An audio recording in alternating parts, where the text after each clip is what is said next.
Сәлеметсіздер ме білім алушылар? Сіздермен бірге технологиялық экономикалық колледждің арнайы пәндер оқытушысы Боисова Айгүл Ибрагимқызы.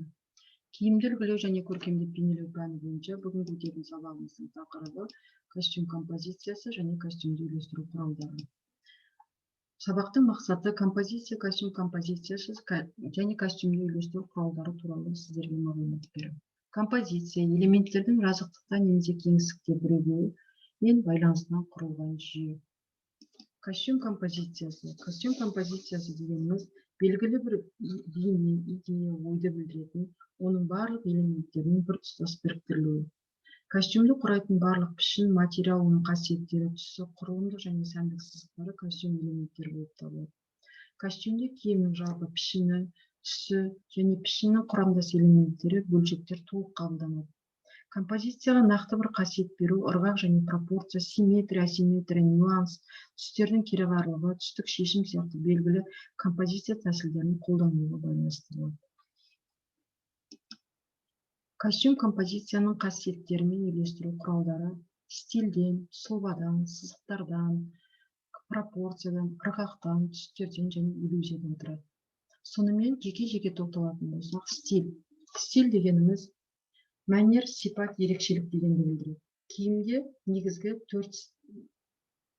стиль бар. Классикалық, романтикалық, спорттық және фольклорлық стиль. Классикалық келісті, іскерлі, элегантты, өзгермейтін стиль.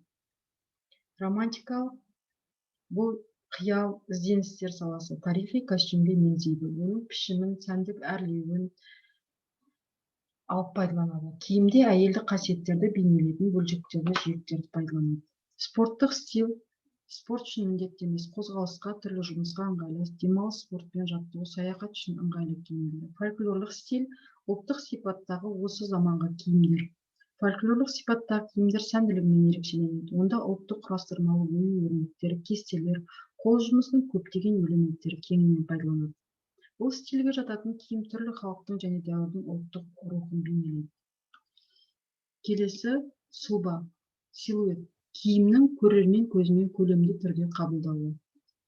Жалпы киім силуэттеріне қарай үш бұрышты, төңкерілген үш бұрышты және домалақ және қарындаш және құмсағат тәрізді болып беске бөлінеді. Және қыналу сатысына қарай қынамалы, жартылай қынамалы және тік силуэтті болып келеді. Келесі элементтердің біреуі киімдегі сызықтар. Киімдегі сызықтар дегеніміз не? Костюмде кез келген басқа бұйымдардағыдай көптеген әртүрлі сызықтар бар. Қолданылуына қарай костюм пішіні сызықтарына бөлінуі, бұйым контуры сипатталады силуэт сызықтары.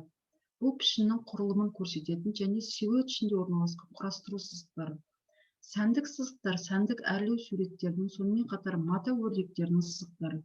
Егер ол құрастыру сызықтарымен тура келсе, онда олар сәндік құрастыру сызықтары деп аталады. Келесі пропорция.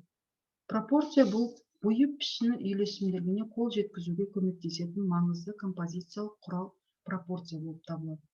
Пропорция композицияның классикалық құралдарының бірі. Олардың көмегімен пішін реттілігіне қол жеткізеді. Масштаб пен пропорция өзара тікелей байланысты болады. Пропорция екі ара қатынас теңдігі.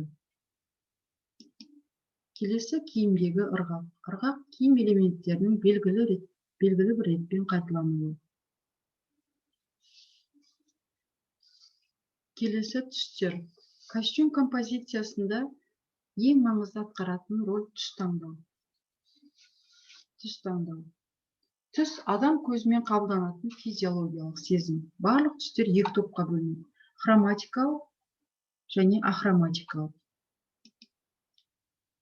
Хроматикалық сөз түсті боялған деген мағынаны білдіреді. Бірінші топқа барлық спектрлі түстер қызыл, көк, жасыл және солардың аралас түстері кіреді. Екінші топқа хроматикалық түске ақ, қара және сұр түстің барлық реңктері жатады. Сонымен түс костюмның композициясын ғана емес, сонымен қатар адамның эмоцияларына және сипатына, тіпті мінез құлқына да әсер етеді. Жеңіл және жылы түстер шамамен ұлғайтылады, бірақ сонымен бірге жеңілдетіп те көрсетіледі. Ал қараңғы және суық түстер аз айтады және мынаға айтады. Киімнің түсі адамның жас ерекшелігіне де байланысты болады. Жас адамдар жарқын түстерді жақын көреді, ал егде адамдар пастельді тыныш түстерді қолданғанды жақсы көреді. Әрине, түс киімнің кез келген маусымда көрінісі десек те болады. Сонымен кейбір түстер матаның тығыз әрі бұйым формасын шығаруға, фактурасын сезініп көрсетуге көмектеседі.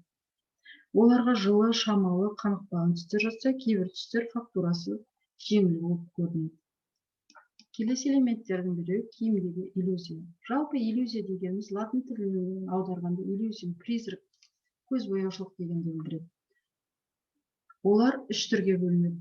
Физикалық, ол күн сәулесінің шағылысуы, сәуленің сыну барысында байқауға болады.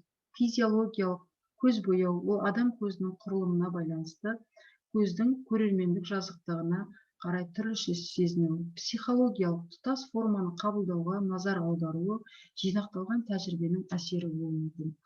Костюмнің көз бояушылық әсері физиологиялық, психологиялық тұрғыда пайда болады. Әсіресе түстік үйлесімділікті қабылдауда көз бояушылықтың әсері күшті байқалады. Ұзындықтары бірдей, екі кесіндінің біріншісінің ұшы сүйір, ал екіншісі доғал болса, онда біріншісінің көлемі ұзын болып көрінеді, екіншісінің ұзындығы қысқа болып көрінеді. Етегі кең киімдер адам фигурасын толық әрі кішірейтіп көрсетеді. Егер жолақты матадан көйлек тіккенде, жолақтарын көлденең орналастыратын болса, дене толық көрінеді. Матаның жолақтарын тігінен етіп орналастырса, денені ашаң, ұзындау етіп көрсетеді. Ашаң және толықтау келген әйел адамдарға киім тіккенде осы жағдайды ескеру қажет. Үш бұрышты мойындысы иықты үлкен, мықынды кішкентай етіп көрсетеді. Практика жүзінде дене құрылысына мынадай кемшіліктер кездеседі. Мысалы, оң иығы сол иығынан биік болады. Бұл кезде биік мықынға жолақ қойып, немесе белдік, шарф, иініш сияқты жапсырма қолданып кемшілікті жасыруға болады. Үлкен және кіші шеңбердің контрасты әсерінен ішіндегі шеңбер кіші болып көрінеді. Адам бетін кішірейту үшін кең шеңберлі қалпақ кигізіледі. Ал сопақ беттерді үлкейту үшін кіші шеңберлі бас киім кигізіледі. Немесе киім жағасын пайдалана отырып, адам бетін әдемі етіп көрсетуге болады. Биік қалпақты қыз бойы ұзын болып көрінеді. Иығы қушық қыздар үшін иықты үлкен болып көріну үшін иінішті киім кигені дұрыс. Киім жан-жақты толық болып көріну үшін киімде иллюзиялық көз бояушылық сызықтар мен түстер өзара үйлесімін табуы тиісті. Қорыта келе айтпағымыз, көркемдік пішіннің ең басты элементі ретінде композиция бұйымға бірлік пен тұтастық береді. Оның компоненттері өзара бағынылыққа, тұтастыққа келтіреді. Киім дизайнында композиция пішін құрылымы жалпы заңдылықтарын айқындайды.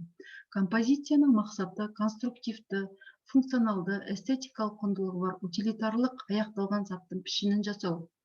Киім композициясы киім бөліктерінің бейнелі, көркем идеялық мағынасын аша отырып, тұтастығын біріктіру болып табылады. Үйге тапсырма, берілген үлгі модельді үйлестіріп, еркін тақырыпта классикалық, романтикалық, фольклорлық және спорттық стильде киім эскиздерін салып келу. Назарларыңызға рахмет, сау болыңыздар.